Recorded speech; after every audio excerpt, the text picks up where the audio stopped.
मेरी पूजा गुरु गोविंद, गुरु मेरा पार ब्रह्म, गुरु भगवंत। गुरु मेरी पूजा गुरु गोविंद, गुरु मेरा पार ब्रह्म, गुरु भगवंत। गुरु मेरी पूजा गुरु गोविंद, गुरु मेरा पार ब्रह्म, गुरु भगवंत। गुरु मेरी पूजा गुरु गोविंद, गुरु मेरा पार ब्रह्म, गुरु भगवंत। मोनन्दकरं प्रसन्नं ज्ञानस्वरूपं निजबोधरूपं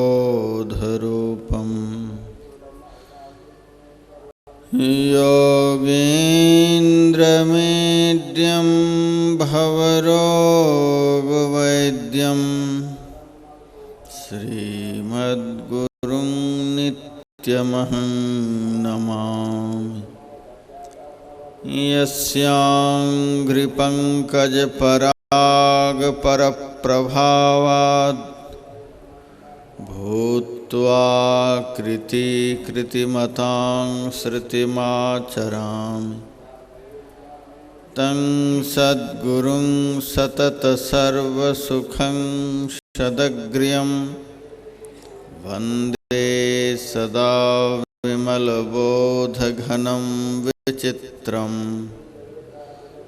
वन्दो गुरुपदकञ्जकृपासिन्धुनररूपहरि, महामोहतमपुञ्जजासुवचनरविकर्णिकर। मेरा मुझ में कुछ नहीं, जो कुछ है सब तोर, तेरा तुझको सौंपते क्या लागेगा मोह।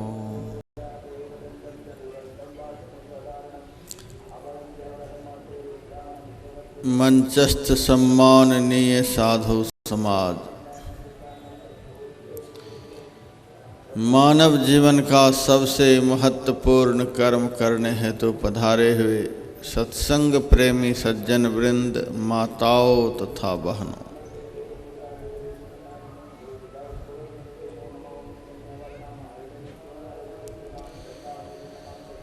उपनिषद ग्रंथ में लिखा हुआ है, इंद्रियाणाम मनोनाथो मनोनाथस्तु मारुतः, मारुतस्तु लयो नाथो तन्नाथं लयमाश्रयः। 14 इंद्रियां हैं,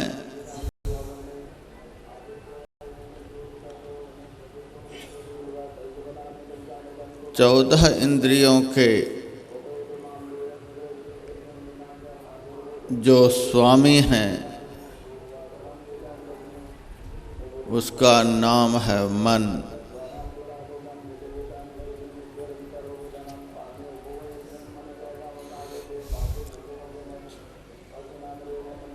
मन की ही प्रेरणा से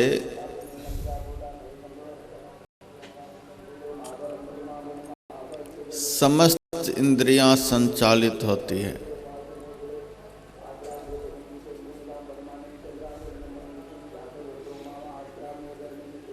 मन जब जिस इंद्री को जो आदेश करता है, सारी इंद्रियां उसी आदेश का पालन करती हैं।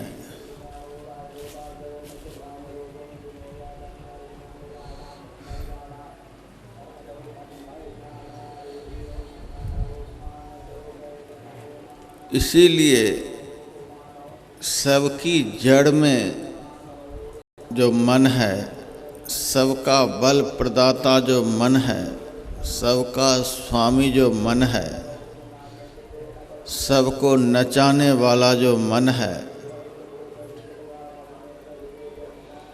और यह जीव को 84 लाख योनियों में फंसाने वाला जो मन है, उसी के नियंत्रण की चर्चा कई दिनों से हो रही है।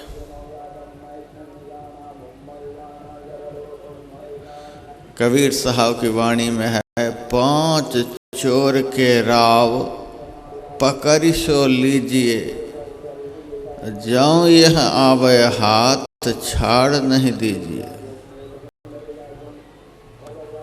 पंच ज्ञानेंद्रियों के स्वामी हैं, पंच तत्व निर्मित शरीर को चलाने वाला यह मन है। कहते हैं यह मन यदि पकड़ में आ जाए फिर इसको छोड़ना नहीं चाहिए। एक साध है सब सद है, सब साध है सब जाय, जो गही सेवे मूल को फूले फले अघाय। एक एक इंद्री को अपने बस में करने का जो उपाय कर रहा है, वह अभ्यासी एक दिन उपाय करने में निष्फल हो जाएगा। और यदि एक मन इंद्री को बस में कर लिया जाए तो सारी इंद्रियां स्वतः बस में हो जाएंगी।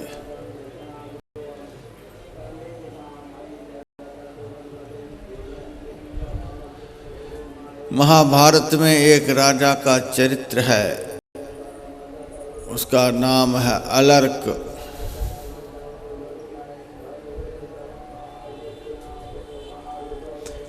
बड़ा वह बलवान राजा था। एक दिन उनको संसार से वैराग्य हो गया, वह सब कुछ छोड़कर घनीभूत जंगल में चला गया।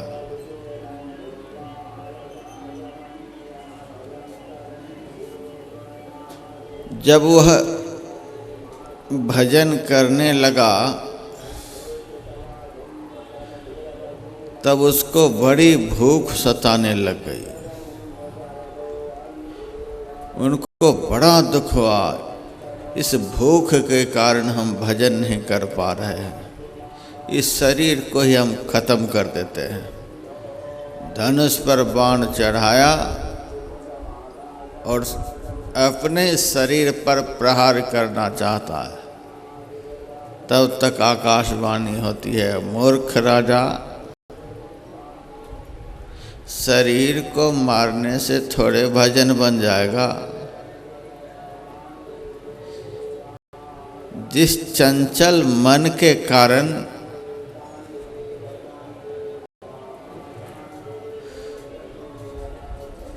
तुम्हारी वृत्ति बहिर्मुखी रहती है, शरीर संसार में लगी रहती है, उस मन को मारो। स्वतः भूख प्यास निद्रा आलस जितने शरीर के दोष हैं समाप्त हो जाएंगे। शरीर को मारने से क्या होगा? शरीर तो एक दिन मरेगा ही। शरीर के मरने पर भी मन मरता नहीं। मन संस्कार के वशीभूत जीव के साथ में रहता है और जीव को जब दूसरा शरीर मिलता है तो उस शरीर में प्रकट हो जाता है। मन को मारो।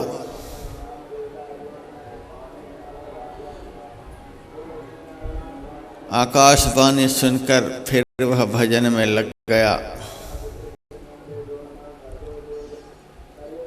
जैसे ही आँखों को बंद करने लगा तो बंद करते करते ही उनके सामने एक बड़ी सुंदरी नारी आई। नारी की सुंदरता को देखते ही राजा अलर्क की वृत्ति भजन से हटकर उस नारी में लग गई। राजा अलर्क के मन में बड़ा भारी दुख हुआ। इस आँख के कारण ही आज मेरा भजन नष्ट हो गया। यदि इस आँख से मैं इस रूप को नहीं देखता तो आज मेरा भजन नष्ट नहीं होता। आज मैं इस आँख को ही खत्म कर लेता। धनुष पर बाण चढ़ाया और आँख को खत्म करना चाहा। उसी क्षण आकाशवाणी होती है, मूर्ख राजा, आँख का इसमें थोड़े दोष है। इस आँख को प्रेरित करने वाला जो मन है उस मन को मारो। समस्त ज्ञानेंद्रियां, समस्त कर्मेंद्रियां तुम्हारे बस में हो जाएंगे। इसी प्रकार से एक एक इंद्री एक एक विषय की तरफ जाए, उसका भजन नष्ट हो जाए तो उस इंद्री को मारना चाहे तो आकाशवाणी हो जाए कि मूर्ख राजा, अन्य इंद्रियों को मारने से कोई लाभ नहीं, तो जिस किसी भी तरह से मन को मारो। फिर उन्होंने धनुष पर बाण चढ़ाया। सोचा कि मन तो इस शरीर में ही न रहता है, शरीर खत्म हो जाएगा तो मन भी खत्म हो जाएगा। तुरंत आकाशवाणी होती है, मूर्ख राजा, पेड़ के काटने से पेड़ के ऊपर जो पक्षी होता है उसका कुछ नहीं बिगड़ता है। शरीर तो पेड़ है और शरीर रूपी पेड़ के ऊपर इंद्रिय रूपी पक्षी रहता है। तो शरीर के नष्ट होने से इंद्रियां नष्ट नहीं होती हैं और सबसे सूक्ष्म इंद्रिय जो मन है वह तो कभी नष्ट हो ही नहीं सकती। इसीलिए मन को मारने के लिए कोई दूसरा उपाय सोचो। हाथ जोड़कर राजा अलर्क खड़ा हो गया। जो आकाशवाणी कर रहे हैं वे ही कृपा करके बताएं यह मन कैसे बस में होगा, यह मन कैसे मरेगा। तुरंत आकाशवाणी होती है, आकाश की वाणी से मन नियंत्रण का ज्ञान तुम्हें प्राप्त नहीं होगा। आकाश के कण कण में समाये जो परमात्मा है, उस परमात्मा का जो जीते जी दर्शन कर लिया है, ऐसे संत की वाणी जब तुम्हारे कान में प्रवेश करेगी तब तुमको मन के नियंत्रण का ज्ञान प्राप्त होगा। किसी पहुँचे हुए संत के पास जाओ, तब वह राजा अलर्क गुरु वशिष्ठ जी के शरण में गया और मन के नियंत्रण का ज्ञान प्राप्त किया। गुरु वशिष्ठ जी ने कहा, मन का नियंत्रण होता है ध्यान के द्वारा। मूर्ख राजा, तो ध्यान कर। ध्यान में मन की एकाग्रता के विषय में उन्होंने बतलाया और राजा ने अभ्यास किया और मन नियंत्रण में आ गया। राजा प्रसन्न हो गया। तो मेरे कहने का अभिप्राय, सबकी जड़ में मन है। इसीलिए बारंबार मन के नियंत्रण के विषय में चर्चा हो रही है। भगवान श्री कृष्ण ने कहा, अभ्यासेन तो कौन्ते वैराग्येन च गृह्यते। यह मन अभ्यास और वैराग्य से बस में होता है। बस दो ही काम करना है, लेकिन दोनों अलग अलग काम नहीं है। एक काम के साथ दूसरे काम का संयोग होना चाहिए। शब्द तो दो हैं, अभ्यास और वैराग्य, लेकिन अलग अलग दोनों का अभ्यास नहीं करना है। पहले अभ्यास कर लेते हैं फिर वैराग्य धारण करेंगे, पहले वैराग्य धारण कर लेते हैं फिर अभ्यास करेंगे, ऐसा नहीं। शब्द दो हैं लेकिन एक दूसरे के पूरक हैं। एक क्रिया के साथ दूसरे क्रिया का संयोग, अभ्यास के साथ वैराग्य का संयोग हो, वैराग्य के साथ अभ्यास का संयोग हो। संत पलटू साहब के सामने से एक नया बैरागी निकला। संत पलटू साहब ने उस नए बाण लगे हुए अभ्यासी को, बैरागी को सामने बुलाया और कहा, तो इधर कहाँ जा रहा है? उन्होंने बतलाया, मैं जा रहा हूँ जंगल। किस लिए? भजन करने के लिए।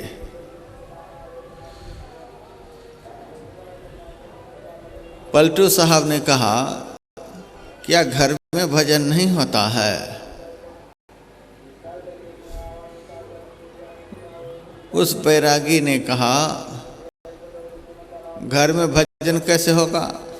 घर में पत्नी है, बच्चे हैं, दुनिया भर के जंजाल है, उसके बीच में कैसे भजन होगा? मैं सबको छोड़कर जंगल जा रहा हूँ, वहाँ केवल भजन ही भजन करता रहूँगा। पलटू साहब ने अपना एक वचन सुनाया, यार फकीर तू परा है किस ख्याल में, 5-25 संग 30 नारी, 30 के कारणे भीख है मांगता, एक ने क्या तक सिर पारी। दास पलटू कहे खेल यह ना बदो, जब छुटे 30 तब छोर प्यारी। अरे नए फकीर, तो किस ख्याल में पड़ा हुआ है कि जंगल जाने से मन भजन में लग जाएगा? तो अपने को बहुत बड़ा त्यागी समझ रखा है कि मैंने स्त्री का त्याग कर दिया, बहुत बड़ा त्यागी हो गया। कितनी स्त्रियां हैं तुम्हारी, सो बता? एक ही है। पलटू साहब ने कहा, एक नारी का तो तूने त्याग कर दिया, लेकिन 30 नारियां तो तुम्हारे साथ में ही हैं। 30 के कारणे भीख है मांगता, एक ने क्या तक सिर पारी। 30 के कारण तो दर दर भटक रहा है, एक नारी ने तुम्हारा क्या बिगाड़ लिया है?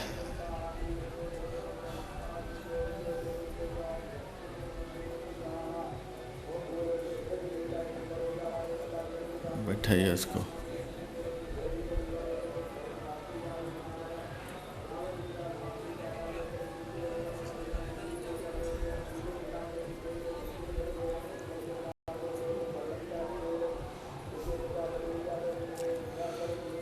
तीस के कारणे भीख है मांगता, एक ने क्या तक सिर पारी। उस बैरागी ने कहा, 30 मेरे साथ में कहाँ है? पलटू साहब ने कहा, तुम्हारा जो यह शरीर है, ये शरीर 30 नारियों के समुदाय से बना हुआ है, 5 तत्व और 25 प्रकृति। इसके समुदाय को शरीर कहते हैं और शरीर ही सारे दुखों की जड़ है। सुंदरदास जी महाराज ने कहा, हे परमात्मा, आपने हमको घर दिया, बहुत अच्छा किया, परिवार दिया, बहुत अच्छा किया, हाथ दिया, बहुत अच्छा किया, पैर दिया, बहुत अच्छा किया, आँख कान नाक दिया, बहुत अच्छा किया, सब कुछ दिया, बहुत अच्छा किया, लेकिन एक चीज़ देखकर आपने बिल्कुल अच्छा नहीं किया, बहुत बुरा किया। भगवान कहते हैं क्या? पेट दियो बड़ दोष लगाई। ये पेट जो है सारे दुखों की जड़, इसी पेट के कारण आदमी सब कर्म करता है। ये पेट वाला जो शरीर है, ये शरीर सब दुखों की जड़ है। तो 30 नारियां सूक्ष्म रूप से इसके अंदर में रहती हैं, जो 24 घंटे संसार के भोग्य पदार्थों की मांग करती रहती हैं। कभी इसको अन्न चाहिए, कभी जल चाहिए, कभी गर्मी चाहिए, कभी ठंडी चाहिए, कभी हवा चाहिए, कभी अवकाश चाहिए। 24 घंटे इसको कुछ न कुछ चाहिए। यदि इसको हम नहीं देते हैं तो यह भजन को बिगाड़ने में लग जाती है। कबीर साहब ने कहा, 5 कुतिया राम की करत भजन में भंग, इनको टुकड़ा दे के भजन करो निसंग। तो केवल शरीर के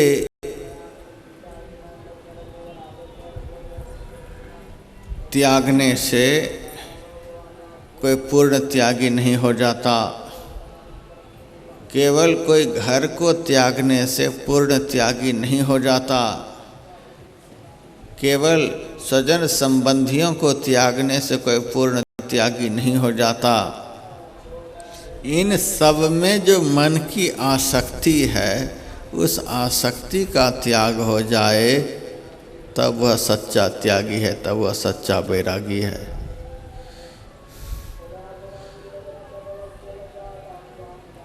भगवान श्री कृष्ण की बातों को नहीं समझ सकने के कारण कोई तो अभ्यास में लग जाता है, कोई माला फेर रहा है, कोई ध्यान कर रहा है, कोई तप कर रहा है, कोई कुछ कर रहा है, कोई कुछ कर रहा है। भगवान श्री कृष्ण की बात को नहीं समझ सकने के कारण कोई घर परिवार रोजगार को छोड़कर जंगल में धुनी रमा करके बैठा हुआ है। लेकिन दोनों को अलग अलग करके जो रखा है, जिस कारण न तो अभ्यासी का मन अभ्यास में लगता, न बैरागी का मन अभ्यास में लगता। एक दूसरे का पूरक है। मैं बहुत दिन पहले गंगोत्री गया हुआ था। वहाँ बहुत महात्माओं को मैंने देखा, चारों तरफ बर्फ ही बर्फ है, इतनी ठंडी जगह है, फिर भी महात्मा खाने के लिए कभी उस क्षेत्र में जा रहे हैं, कभी उस क्षेत्र में जा रहे हैं, कभी कहीं जा रहे हैं, कभी कहीं जा रहे हैं। ये बर्फ के बीच में आने के बाद भी इन महात्माओं की भूख नहीं मिटी, इसका मन भजन में नहीं लगा। यहाँ नहीं रहना चाहिए। गंगोत्री से भी 18 किलोमीटर आगे मैं गोमुख चला गया। वहाँ जाकर के गंगा की धारा बंद हो जाती है। पहाड़ की कंदरा से गंगा की धारा निकल रही है, आगे गंगा की धारा दिखती नहीं है। वहाँ केवल बर्फ ही बर्फ है। मेरे मन में हुआ कि ऐसी जगह पर कोई अच्छा महात्मा जरूर मिलेगा। वहाँ 2 महात्मा हमको मिले, एक नाथ बाबा, दूसरा नागा बाबा। नाथ बाबा के पास जब मैं गया, वे केले के पत्ते की लंगोटी, केले के छिलके की लंगोटी पहन करके बैठे हुए थे। सामने धुनी है, भस्म रमा रखे हैं। जब मैं उनके पास गया, उनको प्रणाम कर बैठा, मन में तो बड़ी श्रद्धा थी कि जहाँ बर्फ ही बर्फ है वहाँ आकर के यह बैठा हुआ है। कितना इनके मन में त्याग है, कितना इनके मन में वैराग्य है। यह धन्य है। साधना में तो इनकी बड़ी गति होगी। जब पास में बैठा तो लगभग आधा फुट की चीलम मेरे हाथ में दिया, महाराज लगाओ दम। मैंने कहा मैं कहाँ बुरा फंस गया। यहाँ आकर के भी महापाप नहीं छूटा इनसे। देखिए इंद्रियों की चपलता, इंद्रियों की प्रबलता, विकारों की विकरालता, बर्फ के बीच में भी उसे पागल बना रखी है। मैंने कहा मैं तुम्हारा चीलम नहीं पीता हूँ। कहता है बच्चा मर जाएगा, चारों तरफ बर्फ ही बर्फ है, जब तक दम नहीं लगाओगे तब तक भीतर गर्म नहीं होगा, भीतर गर्म नहीं होगा तो तुरंत ठंडी के मारे मर जाओगे। मैंने कहा धर्म के रास्ते पर चलते हुए मर भी जाएंगे तो कोई अफसोस नहीं होगा, लेकिन पाप करके मरेंगे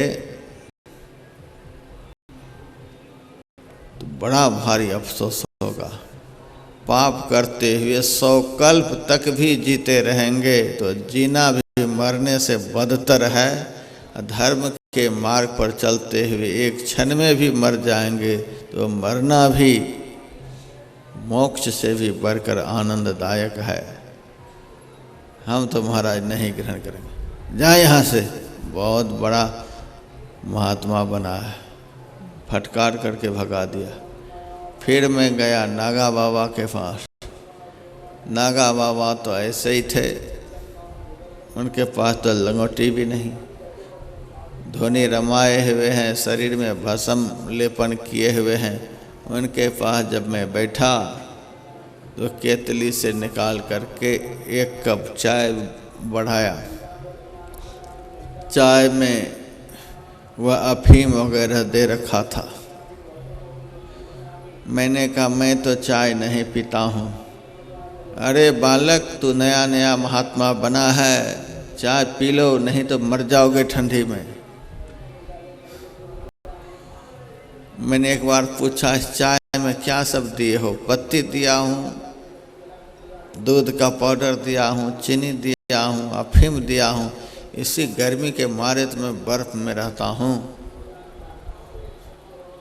मैंने कहा हमारे गुरु हमें चाय पीने का आदेश नहीं दिया है, इसीलिए हम चाय नहीं पिएंगे। उन्होंने कहा तुम्हारा गुरु भी वैसा ही होगा। तुम्हारे गुरु तो शहर नगर में रहते होंगे, हिमालय में रहने वाला गुरु मिलता तब तुम्हें पता चलता। मैंने कहा हिमालय में रहने वाले गुरु को तो मैं देख रहा हूँ अफीम पी करके गर्मी ले रहे हैं। इससे बढ़िया हमारे शहर में रहने वाले गुरु हैं। आत्म ज्ञान बिना नर भटके, क्या मथुरा क्या काशी। पहुँचे हुए संत सद्गुरु के अभाव में और अनियंत्रित मन के कारण भगवान श्री कृष्ण के निर्देशनों को नहीं समझ सकने के कारण एक से एक वैरागी अभ्यास के बिना निष्फल हैं, एक से एक अभ्यासी वैराग्य के बिना निष्फल हैं। अभ्यास का अर्थ लोगों ने बस इतना ही समझ लिया, एक जगह बैठ जाओ, माला जपो, पाठ करो, ध्यान लगाओ।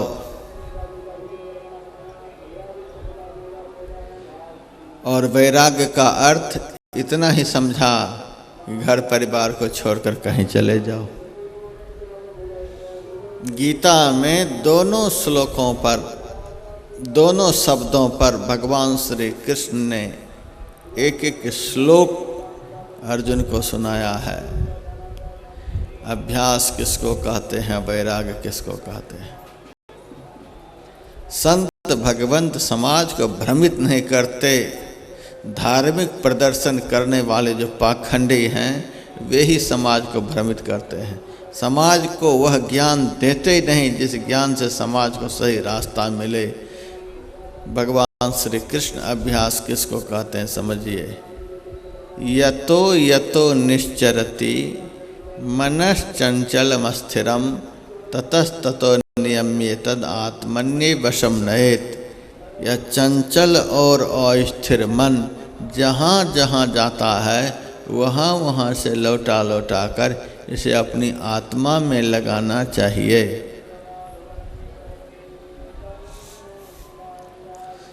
वैराग्य के विषय में भगवान का वचन, इंद्रियार्थेषु वैराग्यम मन हंकार एव च जन्म मृत्यु जरा व्याधि दुख दोषानुदर्शनम। इंद्रियों के अर्थों में मन में वैराग्य हो जाए, शरीर और इंद्रियों के भोगों के प्रति मन में सदैव दोष दर्शन होता रहे। यह शरीर और शरीर के जितने भोग हैं सब के सब दुखदायी हैं, ऐसा 24 घंटे दर्शन करते रहना चाहिए। शरीर और शरीर के सारे पोषण करने वाले इंद्रिय भोग सब दुखदायी हैं। दुख दोषानुदर्शनम, ऐसा 24 घंटे दर्शन करना, यही है वैराग्य। इंद्रियों के अर्थों में मन में वैराग्य हो जाए, रूप विषय हमारे सामने में हो और हमारे मन में उस रूप को ग्रहण करने की इच्छा नहीं हो, मन में उस विषय को ग्रहण करने की इच्छा नहीं हो। कितना भी सुंदर, कितना भी आकृष्टकारी रूप क्यों न हो, उस रूप में मन का आकर्षण नहीं हो, इसको कहते हैं वैराग्य। कितना भी बढ़िया भोज्य पदार्थ हो, उन पदार्थों में मन का आकर्षण नहीं हो। कितनी भी अच्छी गंध हो, उसमें मन का आकर्षण नहीं हो। कितना भी सुंदर शब्द हो, उसमें मन का आकर्षण नहीं हो। कितना भी सुकोमल स्पर्श हो, उसमें मन का आकर्षण नहीं हो। पंच विषयों में मन का आकर्षण नहीं होना, इसी को वैराग्य कहते हैं। आप किसी भी वेश में अपने मन की स्थिति को ऐसा बना लीजिए, आप एक नंबर के वैरागी हैं।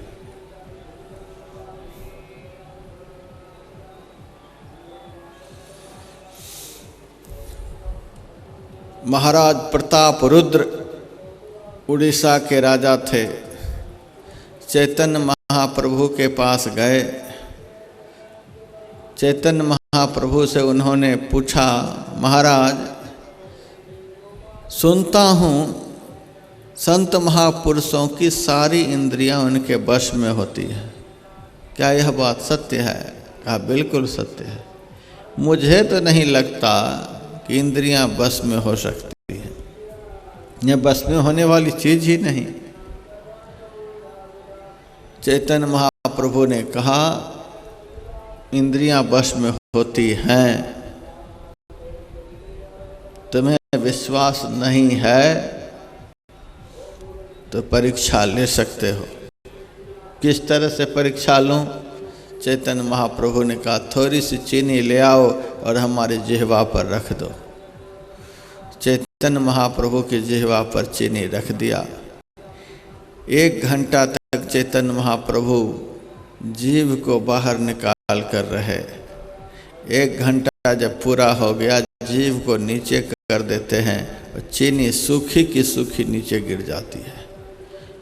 प्रताप रुद्र को बड़ा आश्चर्य हुआ। उन्होंने कहा महाराज हमारी जिह्वा पर यदि यह चीनी होती तो अब तक मैं न जाने कहाँ पहुँच गई होती, और आपकी जिह्वा पर से सूखी की सूखी चीनी नीचे गिर गई, यह तो बड़ा ताज्जुब की बात है। ऐसा कैसे हुआ? चैतन्य महाप्रभु ने कहा मैंने अपनी जिह्वा को चीनी का स्वाद लेने के लिए आदेश नहीं दिया। आपने आदेश नहीं दिया इसीलिए इन्होंने स्वाद नहीं लिया। कहा मेरे आदेश के बगैर जिह्वा रस को ग्रहण नहीं कर सकती। मेरे आदेश के बगैर नेत्रेंद्रिय रूप विषय को ग्रहण नहीं कर सकती। हमारे आदेश के बगैर घ्राणेन्द्रिय गंध विषय को ग्रहण नहीं कर सकती। हमारे आदेश के बगैर कर्णेंद्रिय किसी भी शब्द को ग्रहण नहीं कर सकती। हमारे आदेश के बगैर त्वगेंद्रिय किसी भी कोमल स्पर्श को ग्रहण नहीं कर सकती।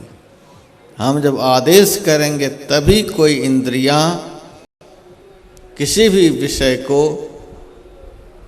मैं जितना ग्रहण करना चाहता हूं उस मात्रा में ग्रहण करेगी।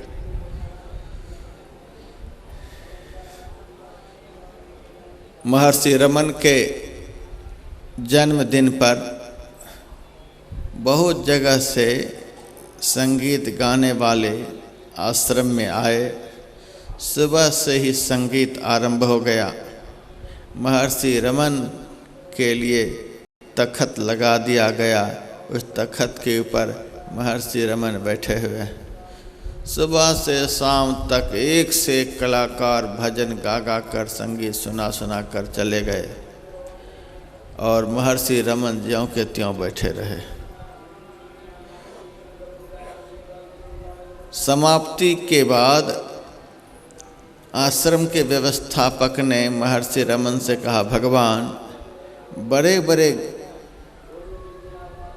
संगीतकार यहाँ आए थे, आपने सारे दिन उस संगीत का श्रवण किया, आप दया करके बताओ भगवान कि सबसे सुंदर संगीत, सबसे सुंदर भजन आपको किसका लगा।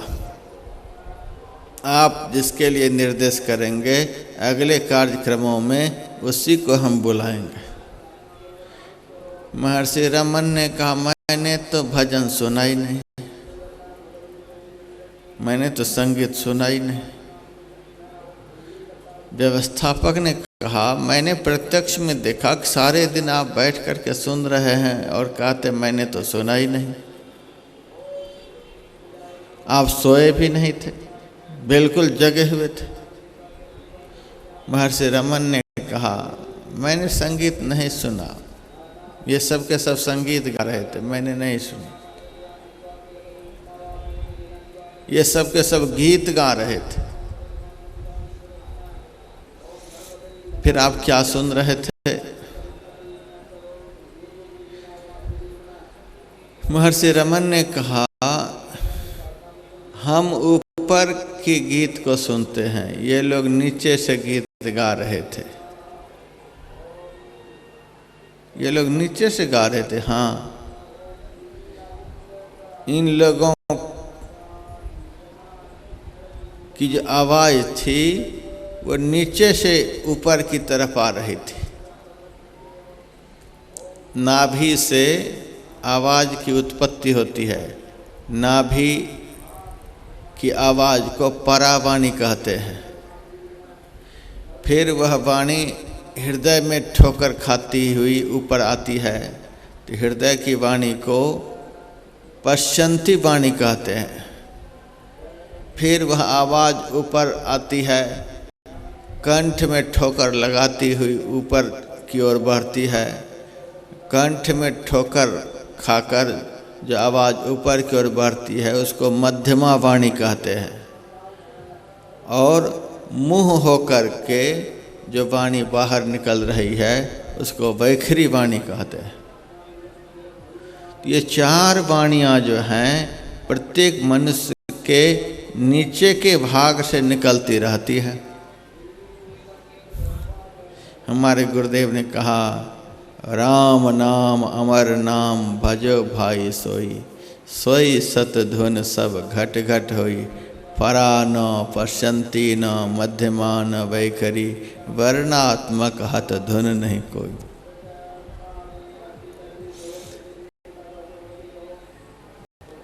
मैं ऊपर की गीत को सुन रहा था।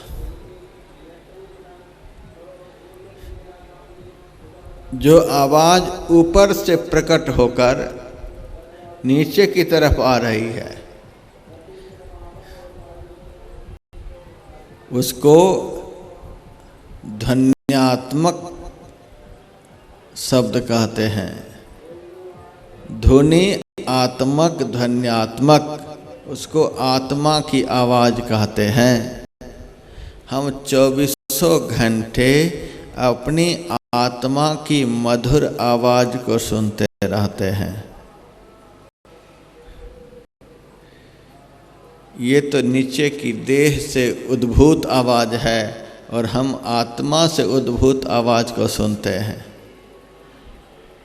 कितने ताज्जुब की बात है कि आंखें खुली हुई हैं, कान खुले हैं, बिल्कुल सचेत होकर के बैठे हुए हैं, लेकिन एक भी आवाज उनके लिए आकर्षण का कारण नहीं बन रही है। एक भी आवाज को सुन नहीं रहे। क्या सुन रहे हैं बताइए तो।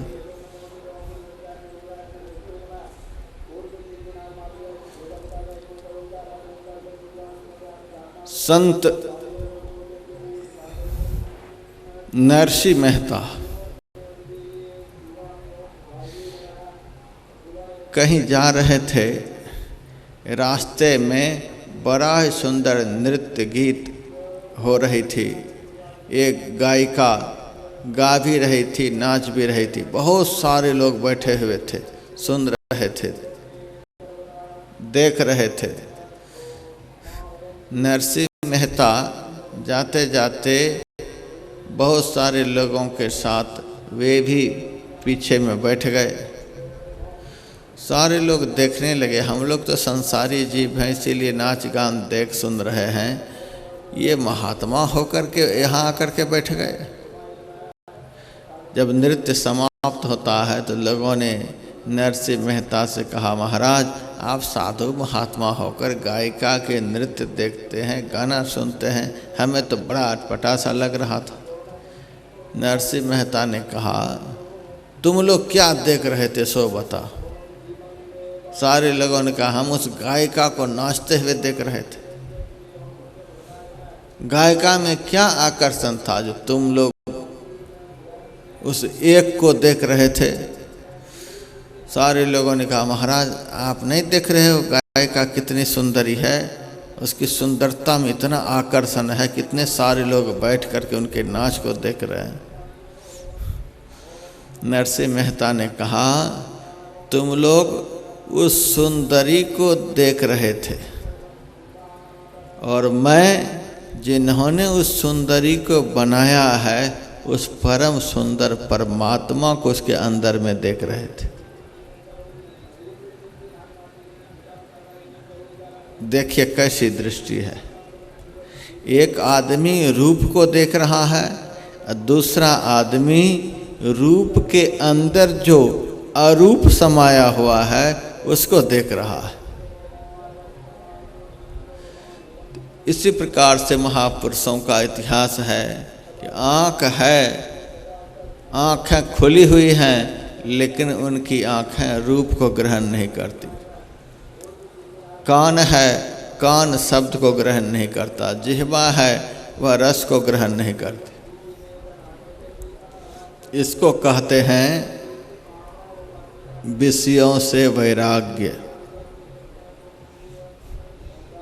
पंच विषयों का बाजार सामने लगा हुआ हो और वह बाजार हमारे मन को आकृष्ट न कर सके, उस बाजार में हमारे मन का आकर्षण नहीं हो, इसी को पूर्ण वैराग्य कहते हैं। ऐसा वैराग्य जिसके मन में हो गया है उसी को वैरागी कहते हैं।